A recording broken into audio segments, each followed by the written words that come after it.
nekk ci ñu dàq ñëpp ni amuñu droit accéder en fait ci loo xam ni nguur moomu ko loo xam ni parti moo ko moom wax dëgg yàlla réew boo xam ne dañu ne démocratie ak état de droit dama bëgg rek képp koo xam ni sénégalais nga état de droit am na solo pour yow am na sens pour yow nga bokk ak Macky Sall nga bañ a bokk ak Macky Sall lii da nga ko war a ñaaw bosu Ousmane Sonko dafa ëpp déjà dañ ko ñaawlu déjà parce que ça ne repose sur absolument rien du tout mais bii ça montre encore une fois que c'est abusé c'est un manque de respect total pour la démocratie pour la constitution pour les hommes pour la paix dafa doy waar je suis excédé je ne comprends pas mon problème je veux que l'on m'explique je ne comprends tout simplement pas que président Macky Sall mën a joxe instruction yu mel nii je ne comprends pas qu'un ministre de la République mën a joxe instruction yu mel nii je dis très sincèrement ça me dépasse je suis complètement dépassé voilà vous voulez ma réaction je suis complètement dépassé par ce qui se passe du mer sax dama dépassé encore une fois réew mi laa xam réew mi laa am fii laa juddoo fii laa serviré état du Sénégal j'ai un père qui a servi l'état du Sénégal je suis un serviteur de l'état du Sénégal je ne suis peut-être pas dans ce gouvernement-là mais j'ai été dans d'autres gouvernements et même si je n'étais pas dans des gouvernements je sers d'une façon ou d'une autre ce peuple et ce pays et je ne peux pas comprendre ma bëgg def suma réunion bëgg waxtaan ak ay nit ñu mën ma ko tere ci bërëb boo xam ne nekkul ci mbedd nekkul këru jàmbur mais loo xam ni yaakaar naa ni moom naa ko wala bokk naa ak kenn koo xam ni constitution ak droit jox na ko mu mën a am possibilité tenir fa réunion ñu ne ko doo dugg say nit duñu dugg dàq ko dàq ay jigéenam ci biir jigéen ñi mu am ay député ay maire des jeunes et cetera je dis je suis tout simplement dépassé gis ngeen jàmm dafa am solo ci réew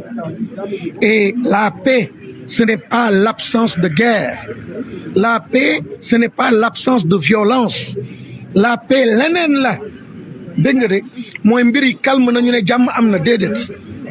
jàmm leneen la jàmm c'est pas parce que nit ñi gisoo leen ci mbedd bi que jàmm am na lii c'est la preuve que nekkuñu ci jàmm nekkuñu ci démocratie amuñu liberté te nit nag ak gor su dee ñàkk nga yooyu amatoo li tax ñu ne ni citoyen nga li tax ñu ne ni patriote nga et ki ma koy yàqal malheureusement c'est le chef de l'État parce que bi may laajte ñu ne ni moom wala ci kaw bokk la ñu joxe ndigal pour interdire une telle rencontre ce n'est ni une manifestation ni un désordre on s'en prend à personne mais simplement toog di réunion suñu biir ñu tere ñu ko. alors professeur dañuy daal di rek dugg ci li nga xamante ne mooy conférence de presse Juan Branco très rapidement nga wax ci li nga xamante moom nga xalaat ndax gis nañ ne Juan Branco dafa fas yéene saisir wala sax saisir na li nga xamante ne mooy CPI ngir daal di yóbbu état bu Sénégal ci yoon waaye tamit ñi nga xamante ne ñoo féetee ju ko jege xam leen nañu loolu ay waxi tappale la ndax tamit mënuñu ko topp ci yoon. su leen neexee ñu ne waxi tappale la wante ku dem ba dee defe naa ni dara am na. du benn bakken rek du ñaar du ñett fukk ñaar fukk ba ñetti fukk depuis 2021 ba léegi je dis wax dëgg yàlla ñële tubaab ya dañu am respect dignité humaine moo tax benn rek jaral na ñooñu ñu dem ci cour yu mel nii pour poser problème bi ñun nag dafa baax ñu jël initiative bu mel nii ñun suñu bopp pour que lii mën a dàkk ci réewu Afrique parce que ku bàyyi lu mel nii je dis quand il y a 30 morts il faut s'attendre à 200 ou 300 morts parce que apparemment li ma seetlu mooy nguur bi dafa décider simplement décimer une partie de la population sénégalaise. Le ministre des Affaires étrangères di Maître Aïssata Tall Sall ne légitime défense la. wax xam nga ñii daan wax je vais réduire l'opposition à sa plus simple expression suñu demee ba dina léegi légitime défense nga xam ne am na changement de paradigme bu doy waar am na panique am na jaxasoo waaw su dee légitime défense moom moo tax ñu def lii wax dëgg yàlla nguur buy tenir discours bu mel noonu je veux dire c'est une faillite c'est un échec et quand ce sont ces enfants say doom ñoom ñooy dee nii mais de façon macabre de façon triste je dis tout simplement dem ces pays mais c'est la moindre des choses pour mën a dem xool lan la ñu war a def ñu mën a def ay enquêtes ñii responsable ci nguur gi ñu mën leen téye xam ni ils sont responsables ils ont été fautifs ils ont abusé ils ont utilisé la violence ils n'ont pas respecté l'état de droit je pense que loolu c'est un minimum bi ñu war a def mais avant même ces pays ñoom seen bopp seen conscience encore une fois war na jox kenn ku nekk nga mën a am gàcce ak kersa ci lu mel ni am sa réew 21e siècle 2023 2024 Sénégal nga am sa pétrole ngay bàkku ni am nga BRT ngay bàkku ni am nga TER ngay bàkku ni am nga stade et cetera mais ngay fouler du pied des droits élémentaires comme yu mel nii je dis franchement wax dëgg yàlla ces pays sax tuuti na pour lii. yaakaar ngeen am ngeen amu ci vraiment soxna si da may poser question yoo xam ni franchement moi la nation et le peuple sénégalais c'est une chose sérieuse dam ci yàgg juddu ci fas yéene ci dee donc quand je parle du peuple sénégalais et de l'État du Sénégal c'est une chose extrêmement sérieuse je ne m'amuse pas avec les mots dialogue national etc message à la nation je ne m'amuse pas avec ça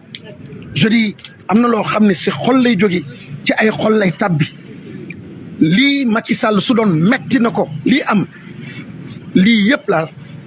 c'est vraiment un jeu de communication politique pour aller donc vers un objectif boo xam ni ñëpp xam nañu fi mu bëgg a dem mais la réalité il devait pas attendre même le 25 pour s'adresser à sa nation on ne peut pas perdre autant de fils du Sénégal et se permettre ay 20 jours nga doog a taxaw ni après le dialogue je vais me prononcer ça n'a absolument rien à voir le chef de l'État le père de la nation le chef de ces enfants qui ont été tués devait au moins par respect pour ces morts par respect pour les parents qui ont perdu leurs enfants waroon na mën a yëkkati kaddu s'adresser à la nation il n'avait pas besoin d'attendre le 25 pour leen def une adresse à la nation donc pour moi franchement c'est un jeu de communication pour qui veut y croire nga gëm ko message boo xam ne demain qu'il va lancer ku bëgg jàpp nga jàpp ko mais je reste cohérent suma non participation à ce dialogue là et de façon générale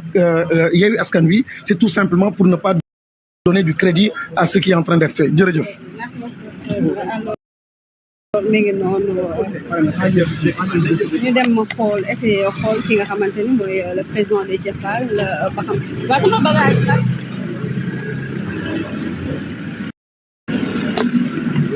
ñu jéem a xool li nga xamante ne mooy réaction kii di président Déthié Fall ndax tamit gis nañ ni tout à l'heure bi nga xamante ne dem na ci fi nga xamante ne mooy siège PRP dañ ko daal di interpellé par les gendarmes dañ ko daal di rek interpellé xam ne ko doo dugg foofu nga xamante ni c'est un lieu public bi nga xamante ne moom moo yor moo ko moom di ko fay tous les mois donc mu mel ni nag dañ ko rek daal di interdire ñu may ko tuuti le temps mu terminer li nga xamante ne moom la nekk di def pour ñu jot réaction par rapport ak li nga xamante ne moo xew ci siège am boobu di siège PRP comme ni ñu ko gisee tout à l'heure ñoom nag nga xamante ñoo nekk Yewwi Askan Wi les jeunes et les femmes de Yewwi Askan Wi dañoo fas yéene woon amal li nga xamante ne mooy ab conférence de presse jàkkaarloo ak ñi nga xamante ñooy taskatu xibaar ngir waxtaan ak Sénégalais nag ana ban anam lañ fas yéene daal di dem fi nga xamante ne mooy kër Ousmane Sonko naam sax fi nga xamante ne mooy manifestation boobu ñii di kii di préfet bi Dakar rek daal di interdire moo tax nag ñoom nag ñi fas yéene woon daal di amal ab conférence de presse ngir waxtaanee li nga xam moom lañ fas yéene woon daal di def tey jii waaye nag bañ accès fi nga xamante ne mooy siège PRP siège Déthié Fall boobule dañoo fekk ñu daal di koy rek barricade boo laajee ñu ne leen amoo leen accès fii moom nag moom mi nga xamante ne mooy Déthié Fall ba mu fi ñëwee gis nañ nag li nga xamante ne loolu la ko takk der daal di wax daal di xamal ni ko dañoo jot dañoo jot ndigal ci kaw bu jugee ci kaw xam ne ni tey jii fii kenn waru fi am accès moom mi nga xamante ne mooy Déthié Fall tegu ci baat benn yoon dañoo daal di rek changer li nga xamante ne mooy siège ñëw ci siège pur bi fas yéene jàkkaarloo ak askan wi waaye tamit lu ci mënti am ñu ngi koy xaar ndax actuellement ñëpp a ngi ci siège pur parti de l'unité et du rassemblement jamono ji foofu la ñëpp nekk dañuy rek xaar ki nga xamante ne mooy Déthié Fall dugg na nag ci otoom je sais pas ba xam day dem ou pas.